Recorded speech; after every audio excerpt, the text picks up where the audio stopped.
Hello and welcome to another TLDR Explains video. Re-education camps, internment camps, detention camps, concentration camps. They go by many names, but look on Google Earth and you'll find these buildings scattered across China. These are Chinese detention camps for Uyghur Muslims. And in this video, we'll explain what we currently know about the camps, why China has introduced them, and whether this practice should be considered genocide. Before we start, I wanted to shout out our podcast, where our team discusses a whole variety of news. You can find it on YouTube, link below, or on Apple Podcasts, Spotify, or wherever you listen, by searching for Too Long Didn't Read. If you're watching this video the day it was published, then we're doing a live stream on the podcast's YouTube channel today at 6 PM, so click the link down below to make sure that you'll be notified when we go live. So, to explain the camps that exist today, it's worth understanding the context behind them. These camps are in a northwestern region of China called Xinjiang. Xinjiang borders Mongolia, Russia, Kazakhstan, Kyrgyzstan, Tajikistan, Afghanistan, Pakistan, and India, and historically has been populated by the Uighur people, a Turkic people who are typically Muslim.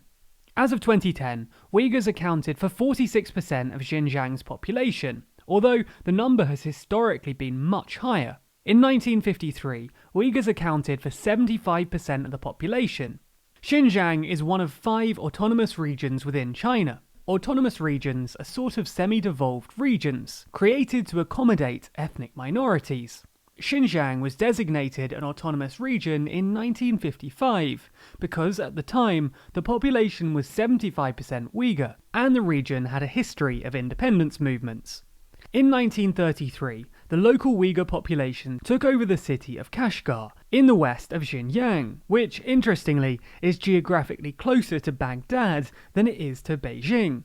They declared the city the Republic of East Turkestan, although Chinese warlords backed by Soviet Russia quickly retook the area in 1934.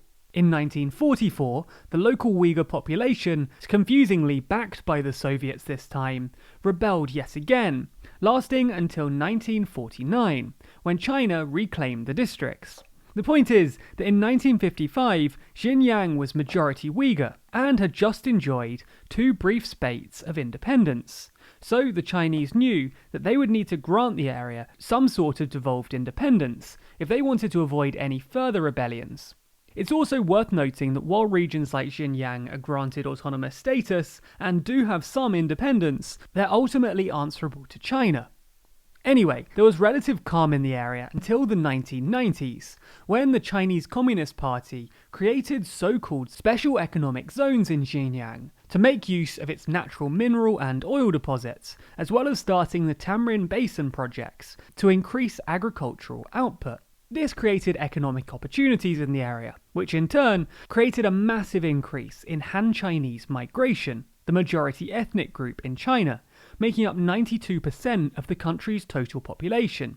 To illustrate quite how substantial this migration was, the Han population grew from representing 67% of residents in 1949 to 40% in 2008. Han Chinese typically settled in northern Xinjiang, around its capital, while the native Uyghur populations mainly stayed in the south, creating a sort of de facto segregation. The population increase put a strain on land and water supply, which obviously upset the native Uighurs, tensions which weren't helped by the fact that typically Han Chinese were wealthier, had higher levels of education, and higher paying jobs. This did seem to be in part caused by government hiring practices. For example, in 2006, Xinjiang Production and Construction Corps, a government-run agency, restricted 800 of its 840 jobs for Han Chinese. At least some of the Uyghur population saw this influx of wealthy Han Chinese as a threat to their cultural identity and legislative autonomy, and a terrorist group called the East Turkestan Islamic Movement was formed, with the group wanting to establish an independent Islamic state and counter the Han Chinese migration. The attacks really picked up in 2008, when a wealthy 38-year-old Uyghur jade dealer died in police custody for no apparent reason on March 3rd. His death, and the fact that the police told his family to stay quiet about his death, triggered riots in Xinjiang, and 6 days later, on March 9th, the ETIM tried to hijack a commercial flight headed to Beijing, but were foiled by Chinese authorities. 6 months later, on August 4th, ETIM militants drove a truck into a group of policemen, killing 16.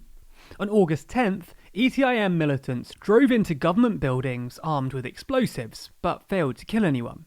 On August 12th, suspected ETIM militants killed 3 security officers in Kashgar. Then finally, in July 2009, the inter-ethnic tensions reached a boiling point after some Uighur men were falsely accused by Han Chinese workers at the same factory of sexually assaulting a Han Chinese woman, which triggered a full-on riot in the capital.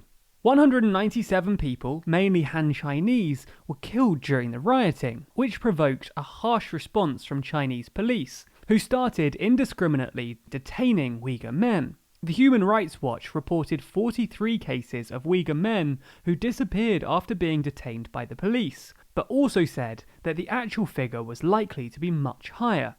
Anyway, the police crackdown seemed to work. That was until March 2014, when knife-wielding ETIM militants killed 31 civilians at a train station, followed by a coordinated ETIM knife attack and bombing, and ETIM militants driving 2 SUVs into a street market. This culminated with the public trials of Uighur militants in sports stadiums, filled with more than 7,000 people, where 55 people were found guilty, which certainly can't have been good for Uighur-Han relations. Anyway, soon afterwards, the CCP passed the 2014 Xinjiang Relations on Religious Affairs, a piece of legislation prohibiting anything that undermines national unity, social stability, economic development, or scientific and technological progress, or that affects religious harmony, obviously aimed at the Uighur population and Islam. The CCP also launched a Strike Hard campaign against violent terrorism in 2014, after Xi Jinping gave a series of secret speeches, which were later leaked to the International Consortium of Investigative Journalists in November 2019.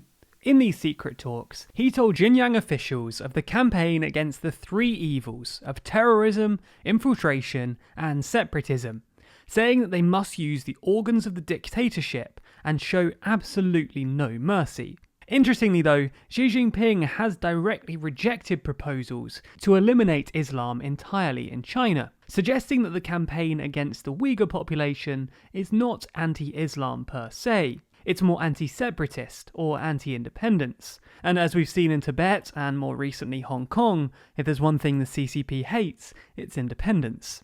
And that's why Hui, another Muslim-majority ethnic group in China, based mainly in Xinjiang, are pretty much allowed to practice their faith uninterrupted, although there have been some reports of their mosques being closed down.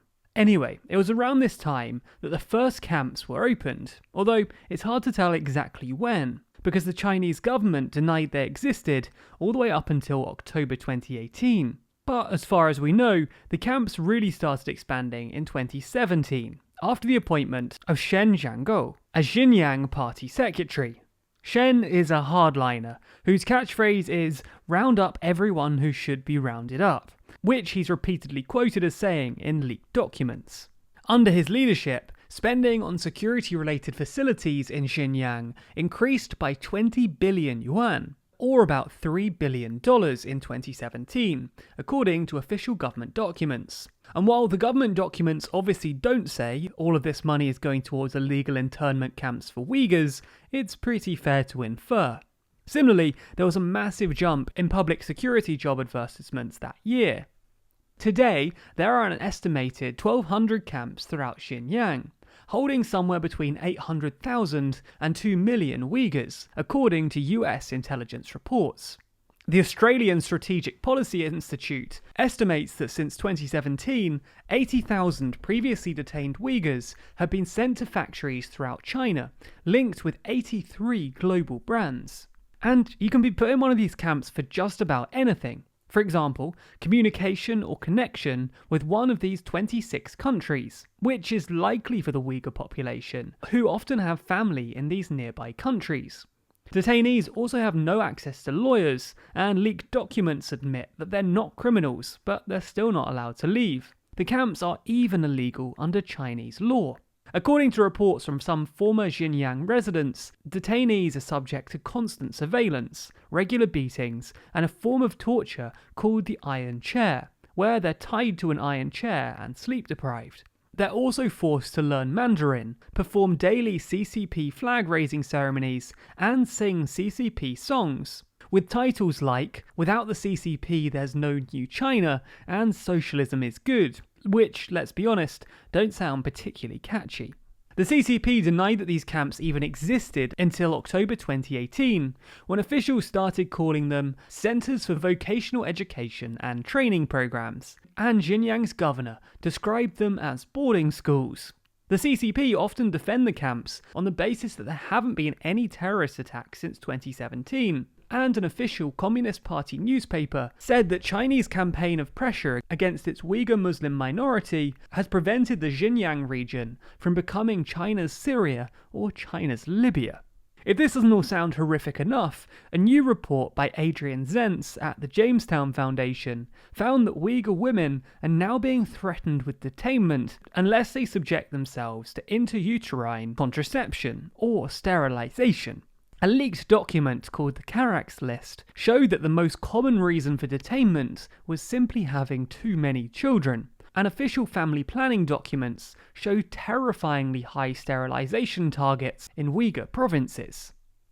By 2019, Xinjiang planned to subject over 80% of women of childbearing age in the rural southern four Uyghur majority provinces to birth control measures with long-term effectiveness. This is also important because the CCP's involuntary campaign against the Uyghur population now meets the criterion set in Section D of Article 2 of the United Nations Convention on the Prevention and Punishment of the Crime of Genocide. The international response has so far been mixed, and the US have gone the furthest.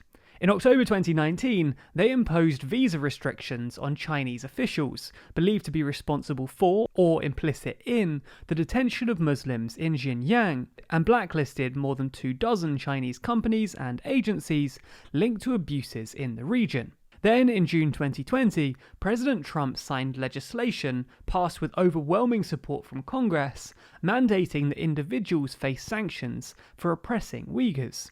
In the UK, Dominic Raab's new Magnitsky Law doesn't include any Chinese officials, but the UK has been historically critical of the camps, and in June 2019 was one of a number of mostly European countries to sign a letter to the UN Human Rights Chief condemning China's action in Xinjiang.